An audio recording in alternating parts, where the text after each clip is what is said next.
창세기서 27장 1절에서 17절의 말씀 한 절씩 교독하며 나가도록 하겠습니다. 제가 먼저 읽겠습니다. 이삭이 나이가 많아 눈이 어두워 잘 보지 못하더니 맏아들 에서를 불러 이르되 내 아들아 하매 그가 이르되 내가 여기 있나이다 하니 이삭이 이르되 내가 이제 늙어 어느 날 죽을는지 알지 못하니 그런즉 네 기구 곧 화살통과 활을 가지고 들에 가서 나를 위하여 사냥하여 내가 즐기는 별미를 만들어 내게로 가져와서 먹게 하여 내가 죽기 전에 내 마음껏 내게 축복하게 하라.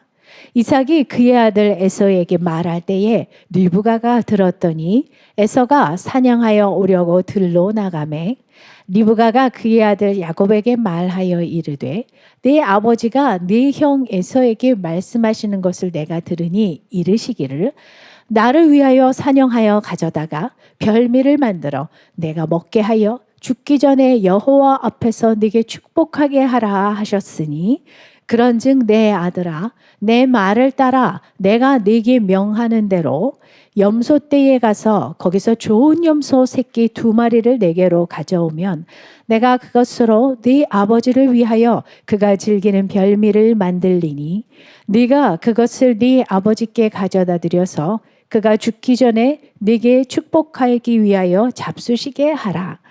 야곱이 그 어머니 리브가에게 이르되 내 형 에서는 털이 많은 사람이요 나는 매끈매끈한 사람인즉 아버지께서 나를 만지실진데 내가 아버지의 눈에 속이는 자로 보일지라 복은 고사하고 저주를 받을까 하나이다. 어머니가 그에게 이르되 내 아들아 너의 저주는 내게로 돌리리니 내 말만 따르고 가서 가져오라. 그가 가서 끌어다가 어머니에게로 가져왔더니 그의 어머니가 그의 아버지가 즐기는 별미를 만들었더라. 리브가가 집안 자기에게 있는 그의 맏아들 에서의 좋은 의복을 가져다가 그의 작은 아들 야곱에게 입히고 또 염소 새끼의 가죽을 그의 손과 목의 매끈매끈한 곳에 입히고 함께 했습니다. 자기가 만든 별미와 떡을 자기 아들 야곱의 손에 주니 아멘. 우리가 인생을 살아가면서 실수 없이 살고 싶겠지만 실수 없는 인생은 없는 것 같습니다. 완벽한 인생은 없다라고 말할 수가 있겠죠. 성경에는 4대 족장이 나옵니다. 아브라함과 이삭과 야곱과 요셉이죠. 그런데 이 4명 중에서 이삭만은 다른 3명하고는 다르게 평탄하고 또 굴곡 없이 순적하게 형통하게 살았던 인물이라고 볼 수가 있습니다. 이삭은 약속의 땅에 머물러 있었고요. 그리고 그가 농사를 지으면 100배의 결실을 맺었고 그리고 우물을 판다고 해서 물이 나오는 게 아니거든요. 그런데 이삭은 우물을 파면 거기서 우물이 나오는 그래서 하는 일들마다 형통했던 그런 대표적인 인물이 이삭입니다. 그래서 이삭은 왜 그렇게 축복을 받았을까? 그는 순종의 영성을 가졌기 때문입니다. 그래서 순종이 가장 나은 길이고 가장 어떻게 보면 영적인 고속도로로 달리는 길이기 때문에 이 이삭이 그런 복을 받았다 이렇게 우리가 볼 수가 있겠죠. 그리고 그의 아내인 리브가도 이삭을 위해서 준비된 믿음의 여인이었을 뿐만 아니라 어떤 면에서는 이삭보다도 믿음이 더 좋은 면이 있을 만큼 그런 훌륭한 믿음의 사람이라고 할 수가 있습니다. 그러나 세상에 완벽한 인생이 어디 있겠습니까? 실수하고 넘어지기 마련인 인생을 이 성경 인물들도 우리에게 보여주고 있는 거죠. 그래서 우리는 성경 인물들을 보면서 위로도 받고 또 은혜도 받는 것입니다. 자, 문제는 우리가 실수를 했다면 그 실수를 통해서 배운 다음에는 실수를 반복하지 않는 것이 중요한 거죠. 보다 더 지혜로운 인생은 인생에서 배우는 것이 아니라 하나님의 말씀을 통해서 배우는 것입니다. 그래서 의인은 실수를 아예 안 하는 사람이 아니라 실수를 통해서 교훈을 받고 그로 인해서 변화되는 존재인 거죠. 반면에 악인은 실수와 실패의 사이클을 계속 반복하는 것입니다. 그러면서도 전혀 변화되지 않는 사람들이 악인들이라고 할 수 있죠. 의인이든 악인이든 모든 인간은 다 연약하고 부족한 존재입니다. 인간은 실수하나 하나님은 회개하고 돌아오는 인간을 용서하시고 변화시키는 분이신 줄 믿습니다. 오늘 본문을 통해서 두 믿음의 사람이 저지른 실수들을 살펴보고 이런 실수를 우리 반면교사로 삼아 믿음의 길을 걷는 저와 여러분이 되기를 바랍니다. 자, 먼저 우리 이삭의 실수는 무엇일까요? 하나님의 뜻이 자기 마음에 들지 않아서 그 뜻을 거스르는 실수를 범한 겁니다. 우리 1절을 다시 한번 읽어보겠습니다. 이삭이 나이 많아 눈이 어두워 잘 보지 못하더니 맏아들 에서를 불러 이르되 내 아들아 하매 그가 이르되 내가 여기 있나이다 하니 이삭이 나이가 많아 눈이 어두워 잘 보지 못했다 이렇게 표현하고 있습니다. 이 성경의 표현은 영적인 내용을 같이 보여주고 있기 때문에 그냥 표면상의 표현뿐만 아니라 영적으로 어떤 의미를 담고 있는지도 우리가 같이 봐야 하죠. 눈이 어둡다 이것은 육신의 눈뿐만 아니라 그의 영적인 눈 역시 어두워지고 있다라는 것을 우리에게 보여주고 있는 것이고 지금 보면 이게 에서를 따로 불러가지고 지금 너한테 미리 축복해 주겠다는 내용을 하고 있는 것입니다. 그러니까 이 축복해주는 이 기도의 시간은 정말 너무나 영광스럽고 복된 시간이에요. 그래서 사실은 가족들을 다 모아야 합니다. 공개적으로 그리고 감사와 축제 속에서 축복해줘야 맞는데 지금 둘만 속닥이는 것을 통해서 이 불길한 예감을 우리가 들게 이게 감지하게 되는 거죠. 왜 그러면 이삭은 이렇게 몰래 에서를 축복하려고 했을까요? 바로 하나님의 뜻이 내 마음에 들지 않았기 때문입니다. 야곱과 에서가 그 복중에 있을 때 아내 리브가의 복통이 아주 심했죠. 그때 하나님께서 리브가에게 말씀해 주셨어요. 두 가지인데 하나는 뭐였냐면 두 국민이 네 뱃속에 있다. 즉 쌍둥이를 임신했다는 내용을 알려주셨고 또 하나는 큰 자가 어린 자를 섬기게 될 것이다 라고 말씀하셨습니다. 즉 장자가 차자를 섬기게 될 것이다. 그것이 하나님의 뜻이었다라는 거예요. 아마도 이 하나님의 음성을 듣고 리브가는 남편인 이삭에게 이 꿈 이야기를 했을 것입니다. 여보, 하나님이 태중에 두 민족이 있다고 그러시네. 그리고 큰 자가 어린 자를 섬기겠다고 하셔. 아내의 말에 이삭은 순종의 사람이니까 그것을 가슴에 새겼을 것입니다. 그렇구나. 그러니까 야곱이 영적 계승자가 된다라는 것을 알았다는 거예요. 그런데 시간이 지나면서 이삭이 아이들을 길러보니까 차남인 야곱보다 장남인 에서가 자기 마음에 더 드는 거예요. 그래서 장남이 아닌 차남을 축복하겠다는 하나님의 말씀에 의문이 생긴 것입니다. 이상하다. 왜 하나님은 그런 말씀을 하실까? 그러면서 하나님의 뜻과 자기의 뜻이 지금 충돌을 하고 있는 상황인 거죠. 하나님의 말씀이지만 내 감정이 동의하지 않는 거예요.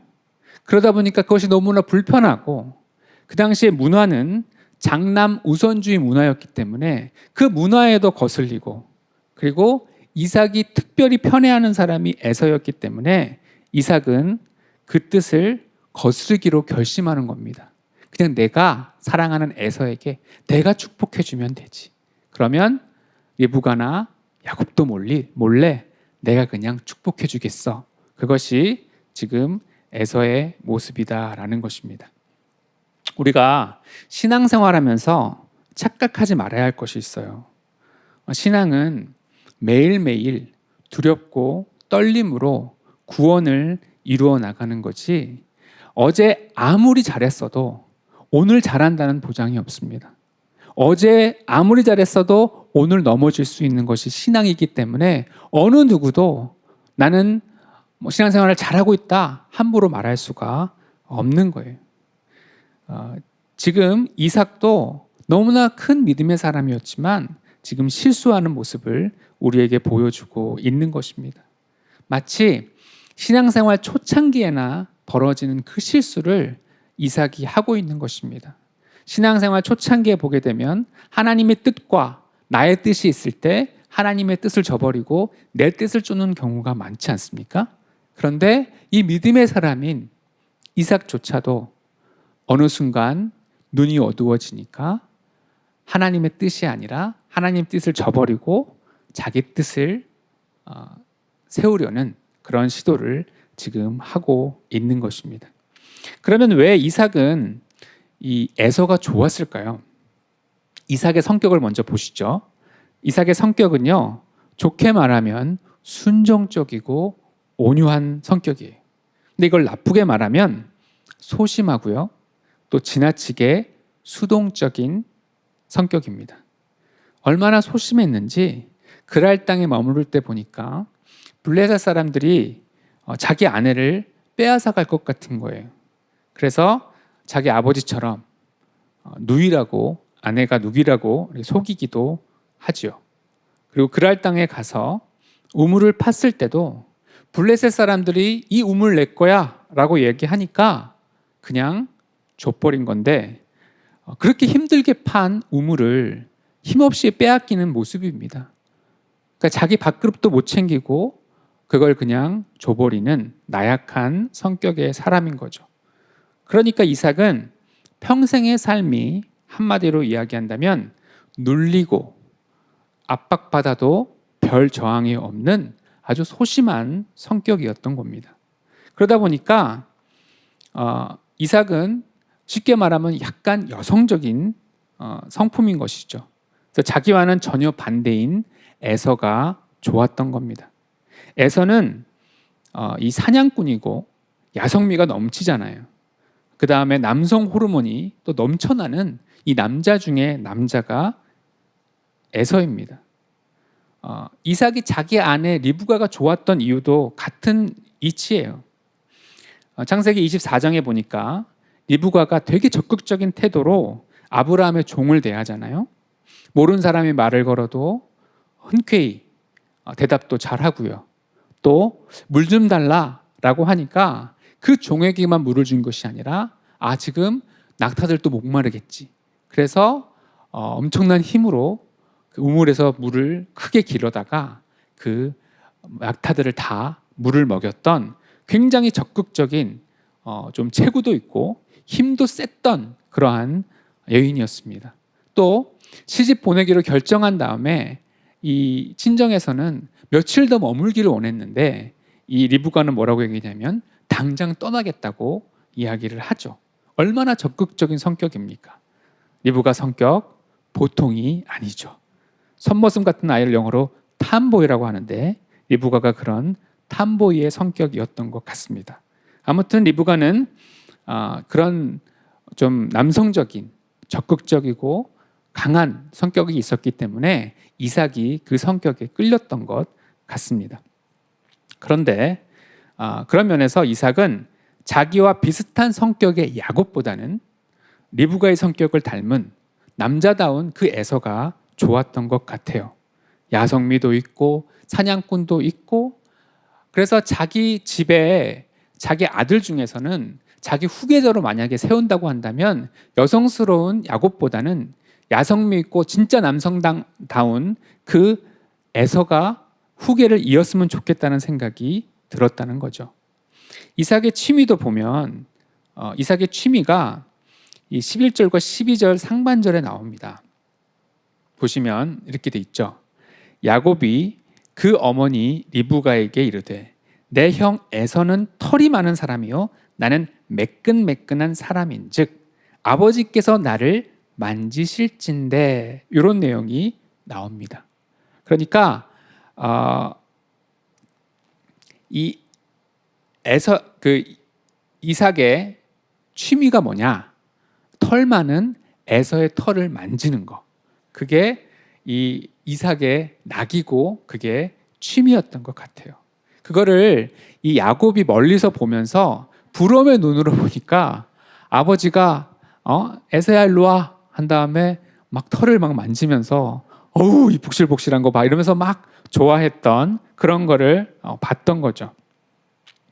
그래서 이삭은 이 에서를 너무나 좋아했고 에서를 사랑했기 때문에 사랑하는 에서가 하나님의 뜻과는 다르지만 축복을 받기를 원했던 것 같습니다.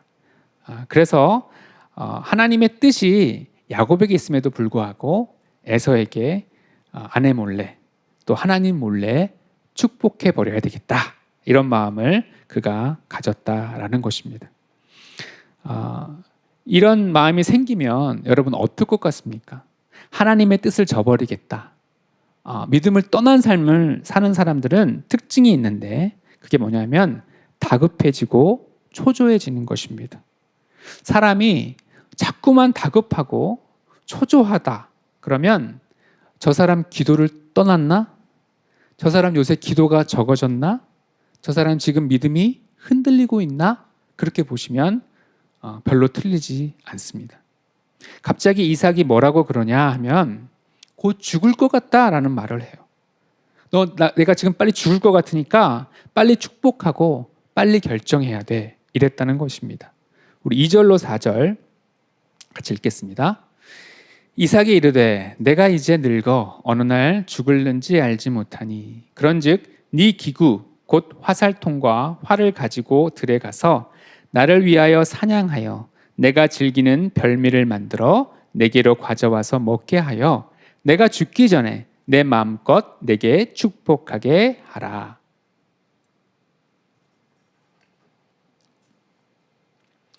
이삭이 죽을 것 같다라는 느낌을 받았다는 거예요.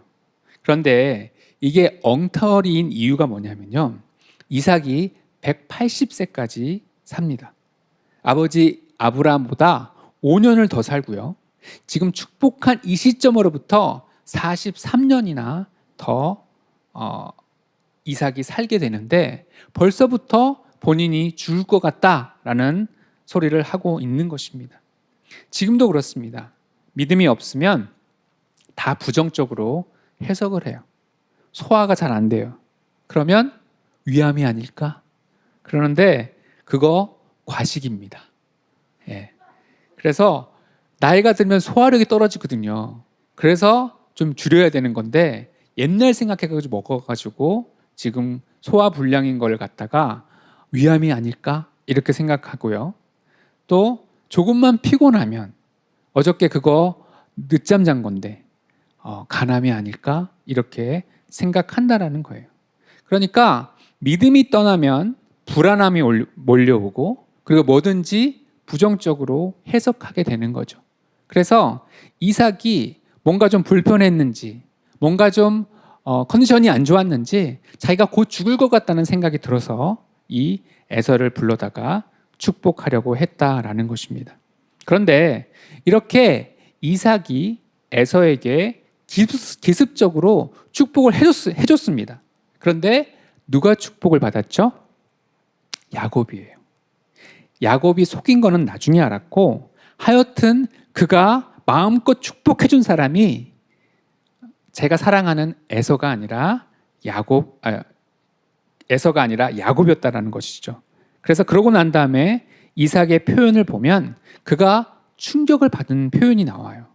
33절에 심히 크게 떨었다라는 표현이 나옵니다. 무슨 이야기입니까? 하나님의 뜻을 저버리고 자기 취향대로 에서에게 축복한다고 했는데 결론은 누구에게 축복했느냐면 하나님의 약속대로, 하나님의 뜻대로 야곱에게 축복을 했던 거죠. 여기서 뭘 깨달은 겁니까? 하나님의 뜻은 내가 아무리 거스르려고 해도 거스를 수가 없는 거구나. 반드시 하나님의 뜻은 이루어지는 거구나. 이것을 그가 알고 하나님 앞에 두려워 떨었다는 것입니다. 그러니까 뭐예요?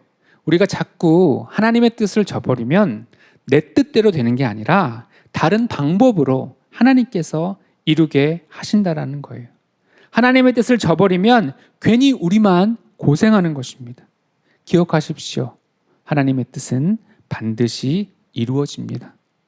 나의 순종과 나의 불순종에 관계없이 하나님의 뜻은 이루어지는 거예요. 그러므로 세상에서 가장 어리석은 일이자 가장 비효율적인 일은 바로 하나님의 뜻을 거스르는 것입니다. 하나님의 뜻을 거스르고 자기 멋대로 살다 보면 빙빙 돌다가 결국은 하나님의 뜻은 이루어지고 나는 만신창이가 되어 있는 모습을 보게 된다라는 것입니다. 그렇다면 우리는 인생을 어떻게 살아야 합니까? 나의 취향대로 살면 안 되고 내 고집대로 살면 안 됩니다. 하나님의 뜻을 알았다면 그 뜻이 비록 내 성향과 맞지 않더라도 문화와는 다르다 하더라도 그 뜻을 존중하고 그 뜻대로 살아가게 되어야 가정이 평안하고 그의 삶이 평안하다라는 것입니다. 하나님의 뜻은 무조건 이루어지죠. 그래서 하나님의 목적이 뭐냐? 그것은 우리를 잘되게 하는 거예요. 넘어지게 하는 것이 아니다라는 것입니다. 아이를 키울 때 보면 아이가 열이 많이 나요. 그러면 그 열을 낮추기 위해서 해열제를 먹이죠. 근데 그 약이 쓰죠. 그러면 애가 맛을 보고 안 먹겠다고 막 이 난리를 칩니다. 발버둥을 쳐요. 그럴 때 엄마는 결국은 그 약을 먹일까요? 안 먹일까요? 먹이죠. 계모가 아닌 이상 먹입니다. 그런데 지혜로운 애가 있습니다. 지혜로운 아이. 몇 번 하다 보니까 엄마의 이 위험이 느껴져서 그때 얘가 믿음이 좋은 애예요. 영접하는 자, 곧 그 이름을 믿는 자예요, 얘가. 그래서 그래요. 어차피 버린 몸 하면서 그 약을 잘 먹으면 열도 내리고 평온한 삶을 살게 되는 거죠. 너무나 귀여운 모습이에요. 그런데 또 어떤 애가 있냐면 고집이 너무나 세가지고 계속해서 발버둥 치는, 그래서 몇 대 맞아야 정신 차리는 그런 애가 있죠. 그래서 그런 아이를 보면 얘 앞으로 인생이 험난하겠구나, 그렇게 보셔도 될 겁니다. 그래서 하나님이 약 먹어 그럴 때 써도 먹어야 되는 거죠. 하나님의 뜻이라고 한다면. 저희 딸이 9살 때 이제 제주도에 있는 동안에 저희 딸과 그 다음에 저희 아들 그리고 이제 3살짜리 친척 아이가 이렇게 같이 있었는데 그때 이제 예방 접종을 맞게 되는 그런 때였습니다. 그래서 아들도 맞고 그 다음에 3살짜리 친척 아이도 맞았는데 9살인 제 딸이 그거를 안 맞겠다고 울고불고 난리를 부리더라고요. 그래서 한 30분을 밖에 나가서 얼르기도 하고 뭘 해도 얘한테는 주사기가 너무나 공포스러웠던 겁니다. 그래서 발광을 하고 심지어 그 3살짜리 아이가 맞고 난 다음에 뭐라고 얘기했냐면 언니 안 아파. 그래도 얘가 계속 발광하다가 결국은 그 예방접종을 해가지고 주사를 맞은 기억이 있습니다. 그러니까 하나님의 뜻이 쉽게 우리가 순종하면 약 먹는 거가 똑같아요. 잠깐 쓰고 삼킨 다음에 물 마시면 끝납니다. 근데 그거 안 맞겠다고 하면은 결국 하나님께서 주사기를 우리에게 들이댈 수가 있는 거예요. 그래서 하나님의 뜻을 순종하는 마음으로 받아들이는 것, 그것이 중요한 것입니다. 그러니까 인생은 어떤 거냐? 하나님의 말씀을 알고 따르는 것입니다. 믿고 따르는 것이죠. 좋으신 하나님이 나에게 가장 좋은 걸 주실 것이다. 결국은 하나님께서 합력하여 선을 이루실 것이다 하나님의 계획이 있으시니까 그 계획은 반드시 이루어질 것이다. 그래서 그 하나님의 계획을 수용하고 그것을 받아들이는 것입니다. 그러므로 내 뜻과 하나님의 뜻이 충돌할 때는 내 뜻을 버리고 하나님의 뜻을 붙들어야 하는 것입니다. 하나님의 뜻이 내 마음에 들지 않는다. 그러면 하나님의 뜻을 마음에 들어하지 않는 내 자아가 문제인 거죠. 이런 못된 자아를 십자가에 못 박아야 하고 나 자신을 부인해야 합니다. 그래서 내 뜻은 죽이고 하나님의 뜻을 따르는 저와 여러분이 되시기를 바랍니다. 그 다음으로 살펴볼 내용은 리브가의 실수죠. 리브가는 복중에서 이미 하나님으로부터 큰 자가 어린 자를 섬길 것이라는 약속을 받았습니다. 또한 야곱은 붉은 죽 한 그릇으로 장자권을 에서에게서 산 상황입니다. 그래서 하나님의 뜻이 별 탈 없이 잘 이루어지겠다라고 생각하고 있었는데 이삭이 에서를 비밀리에 축복하려고 하니까 리브가가 굉장히 당황스러웠던 거죠. 자, 6절과 7절을 한번 보시면 읽어드릴게요. 리브가가 그의 아들 야곱에게 말하여 이르되 네 아버지가 네 형 에서에게 말씀하시는 것을 내가 들으니 이르시기를 나를 위하여 사냥하여 가져다가 별미를 만들어 내가 먹게 하여 죽기 전에 여호와 앞에서 내게 축복하게 하라 하셨으니 하나님의 뜻이 명확함에도 불구하고 이삭이 에서와 함께 은밀하게 지금 축복을 계획하고 있다라는 것을 듣고 리브가가 엄청나게 화가 났을 것입니다. 그 이야기를 야곱과도 나눴을 것이고 그 모자는 정말 화가 머리끝까지 났을 거예요. 그러면 그 상황에서 가족회의를 소집해서 온 가족이 대화로 풀든지 아니면 이 상황 속에서 기도로 하나님 앞에 가지고 나갔어야 되죠. 그런데 리브가는 그렇게 문제를 풀지 않습니다.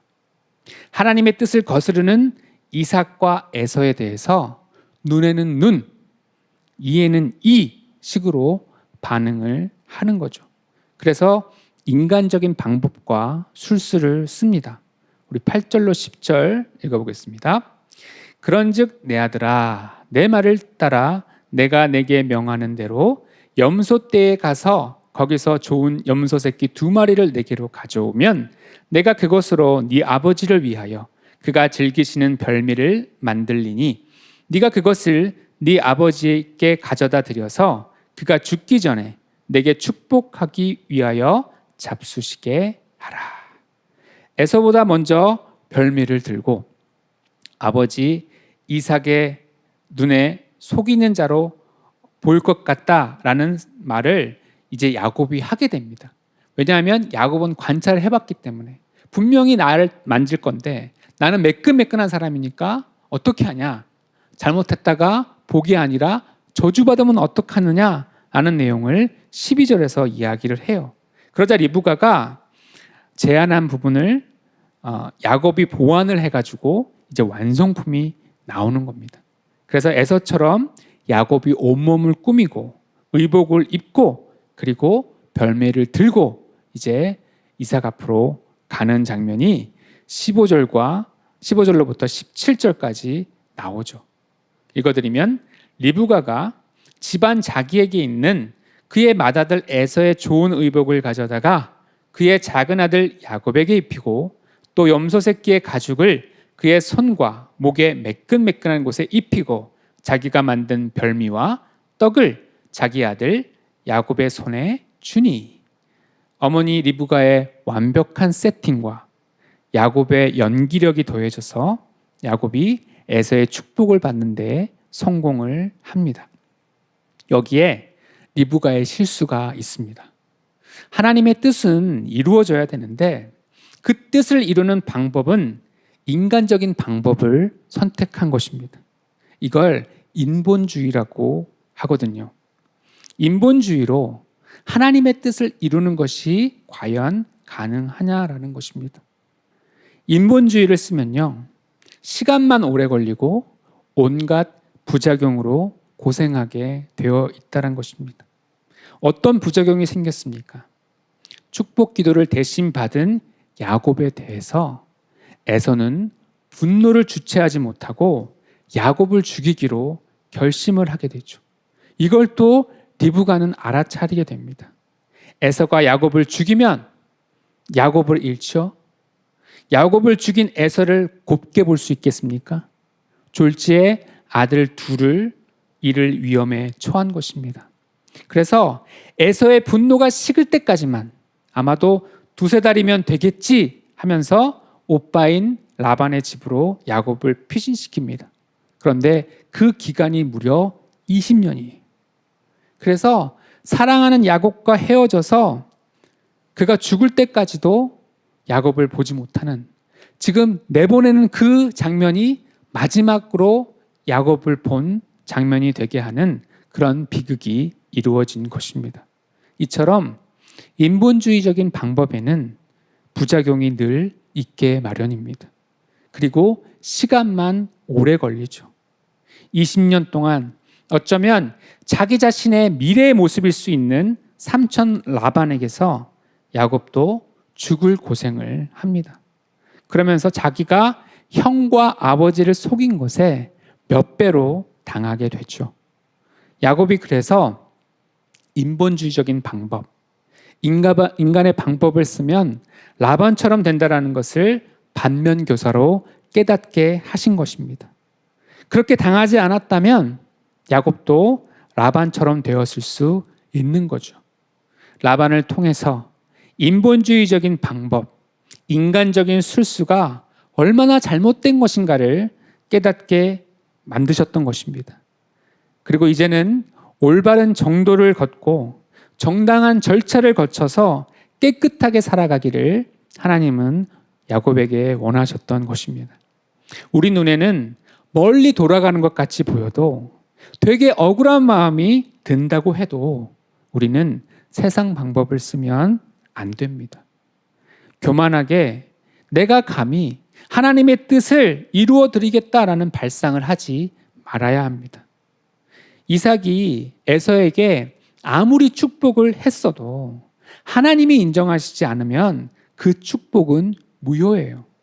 마태복음 10장 12절 13절 같이 읽어보겠습니다. 또 그 집에 들어가면서 평안하기를 빌라. 그 집이 이에 합당하면 너희 빈 평안이 거기 임할 것이요 만일 합당하지 아니하면 그 평안이 너희에게로 돌아올 것이니라. 아멘.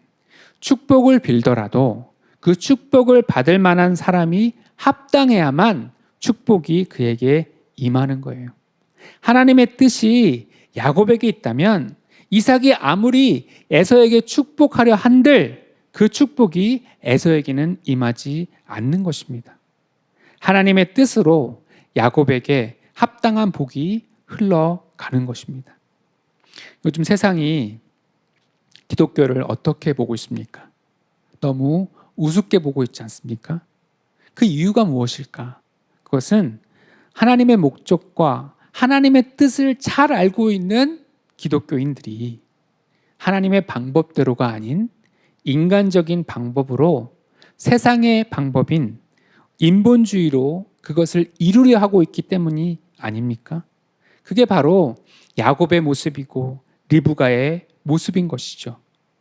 거룩하고 성결한 삶, 정당한 절차와 과정을 소중히 여기면서 우직하게 하나님의 방법대로 이루려고 해야지 온갖 편법과 술수를 동원해서라도 하나님의 뜻을 이루면 된다라고 생각하니까 기독교가 이 땅에서 조롱받고 있지는 않은가 우리가 돌아봐야 할 것입니다. 과정까지도 은혜롭게 가는 것이 우리 기독교인의 모습이 되어야 한다는 거예요. 믿고 맡기고 기다리면 하나님은 하나님의 뜻을 이루실 텐데 그걸 못 기다리고 자기 수단으로 야곱의 축복을 받게 하려고 하니까 문제가 되는 것입니다. 리브가는 큰 자가 어린 자를 섬긴다라는 것을 이 부르심의 관점에서 보지 못했어요.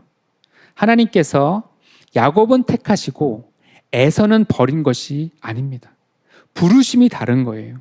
하나님께서는 야곱도 잘 되고 에서도 잘 되기를 원하시지 누구 하나 안 되기를 바라시지 않는 것입니다. 에베소서 4장 11절 12절에 보면 이렇게 얘기를 하세요. 하나님께서 우리를 은사대로 부르셨다. 그래서 어떤 사람은 사도, 어떤 사람은 선지자, 어떤 사람은 복음 전하는 자, 어떤 사람은 목사와 교사로 불렀다라고 말합니다. 그렇게 하신 목적이 있어요. 성도를 온전하게 하고 봉사의 일을 하게 하고 그리스도의 몸을 세우게 하려 함이다라고 했습니다.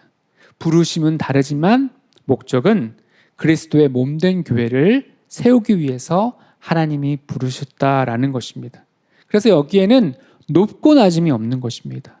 에서는 에서대로 하나님께서 부르신 뜻이 있는 것이고 야곱은 야곱대로 하나님께서 부르신 뜻이 있는 거예요. 그래서 야곱을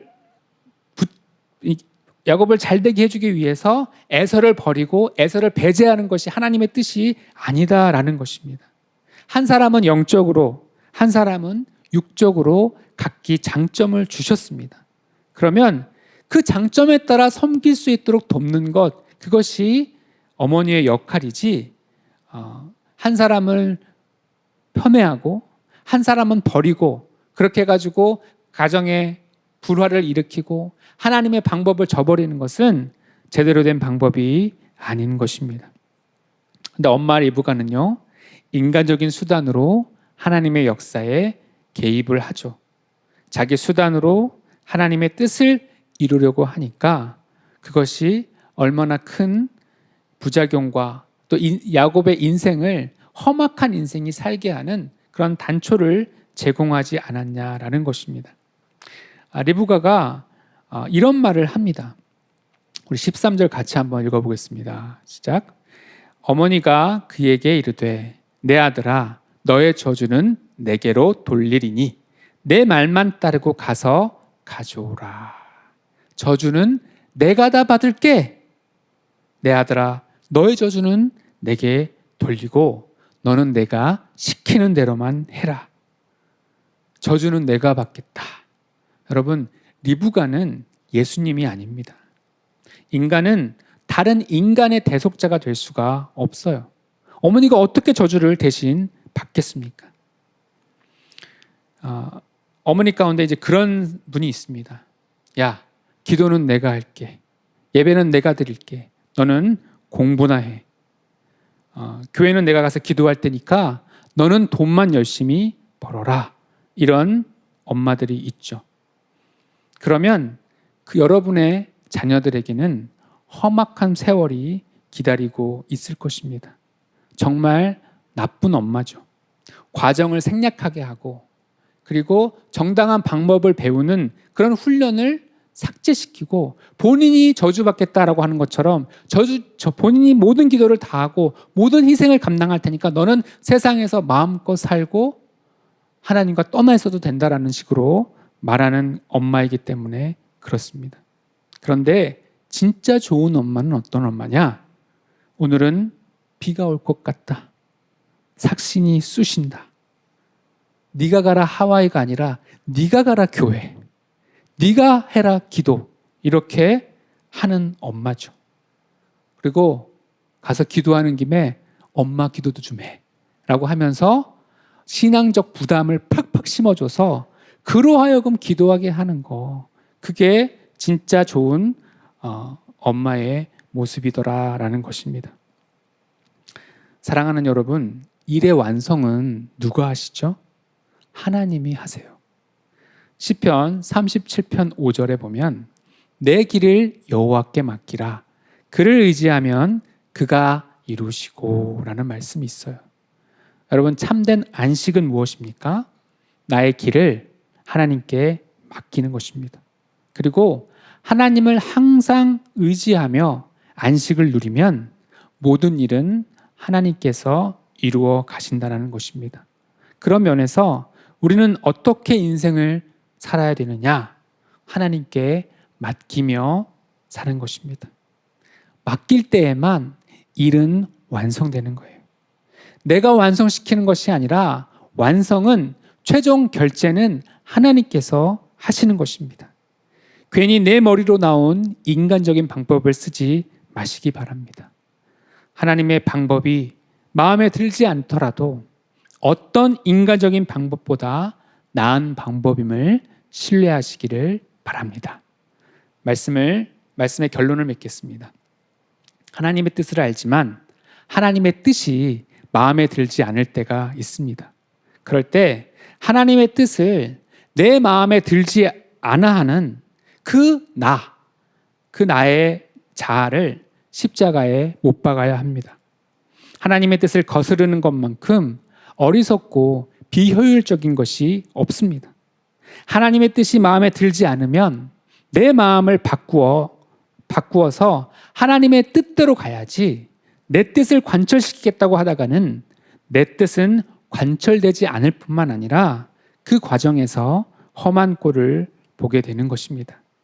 이삭이 은밀하게 야곱을 축복하겠다고 하지만 않았어도 이런 비극이 일어나지는 않았을 것입니다. 이삭의 마음에 안 들어도 하나님의 뜻을 수용했다면 온 가정에 평화가 깃들었을 것입니다. 그러므로 내 뜻이 아닌 아버지의 뜻을 따라 순종하는 저와 여러분이 되기를 바랍니다. 또한 하나님의 뜻을 명확히 알지만 때로는 리브가처럼 그 뜻을 내 방법대로 이루고 싶어질 때가 있습니다. 하나님의 뜻이 이루어지는데 마치 내 손이 필요한 것처럼 착각할 때가 있다는 것입니다. 세상이 기독교를 왜 우습게 보고 있습니까? 하나님의 뜻을 이루어가는 우리의 방법이 인본주의적이기 때문입니다. 교회 안에서도 인본주의적으로 온갖 술수와 거짓으로 목적만 성취하면 된다는 식의 태도로 살아가는 경우 그런 일이 벌어진다는 것입니다. 그러므로 말씀으로 깨닫고 우리가 돌아와야 합니다. 거룩하신 하나님은 우리에게 거룩하라고 하셨습니다. 거룩은 결과가 아니라 과정입니다. 거룩한 방법, 깨끗한 방법으로 정직하게 하나님의 뜻을 이루어가는 것을 배울 때 세상에 하나님의 영광을 보여주게 될 것입니다. 우리가 말씀으로 깨닫지 못하면 하나님은 우리를 사랑하시기에 인생 채찍과 사람 막대기를 써서라도 험악한 세월을 보내게 해서라도 깨닫게 하실 것입니다. 하나님의 뜻을 발견하셨습니까? 그렇다면 인간의 방법, 인본주의적인 술수와 거짓이 아니라 거룩하고 정당한 방법과 절차를 따라 이루는 법을 배우는 저와 여러분이 되기를 바랍니다. 우리 다 함께 자리에서 일어나셔서 함께 찬양하겠습니다. 내 삶은 주의 것이라는 찬양입니다. 신앙은 어제까지 잘했으니까 이걸로 끝이 아닌 것 같아요. 오늘 다시 하나님을 온전히 신뢰하는 것, 그것이 신앙인 것입니다. 하나님의 뜻을 신뢰할 수 있어야 하고 하나님의 방법과 절차까지도 신뢰할 수 있는 것, 그것이 신앙인 줄 믿습니다. 다 같이 우리 내 삶은 주의 것 찬양하시겠습니다.